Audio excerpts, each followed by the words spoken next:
গাছ বাগান থেকে বাবা কত বড় বড় কচু তুললো দেখো। এদিকে আজকে আমি লাগাবো টাকার গাছ। So hello everyone, welcome back to my channel. আজ অনেকদিন পর রোদ ওঠায় ভাবলাম আমার ফুল গাছগুলোকে একটু পরিচর্যা করা যাক। এদিকে বাবা মাও লেগে পড়েছে কাজে। আর এই দেখছো, এই হলো আমার টাকার গাছ। আচ্ছা, এই গাছটাকে মানি প্ল্যান্ট কেন বলা হয় বলো তো? এর থেকে কি টাকা পাওয়া যায়? এদিকে মানি প্ল্যান্টটাকে আজকে আমি এইভাবে ঝুলিয়ে দিয়েছি, দেখো তো কেমন লাগছে। দেখতে দেখতে তো শীতকাল চলেই আসছে, আর আমাদের বাড়িতে এখন থেকে শুরু হয়ে গেছে বাগান পরিষ্কার করার কাজ। কারণ আমাদের বাড়িতে অনেক শীতের সবজি চাষ করা হয়। দেখো, আজকে আমরা 3জন মিলে বাগান পরিষ্কার করছি। এদিকে আমরা 3জন মিলে চলে এসেছি এখন বাগান থেকে কচু তোলার জন্য। এই দেখো, এখানে বাবা কচু তুলে দিচ্ছে আর মা কচুগুলোকে মাটি থেকে আলাদা করে নিচ্ছে।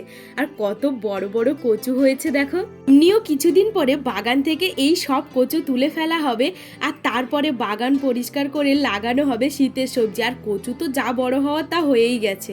আর এই দেখো, এখানে মা এখন কচুগুলোকে নিয়ে চলে এসেছে পুকুরে। ভালো করে মা এখন পুকুর থেকে কচুগুলোকে ধুয়ে নিচ্ছে। আর আজকে বাড়িতে রান্না হবে কচু। এদিকে মা আর বাবা যাচ্ছে এখন পুকুর থেকে শাপলা তুলতে। তো মা এদিকে শাপলা তুলে নিয়ে এসেছে।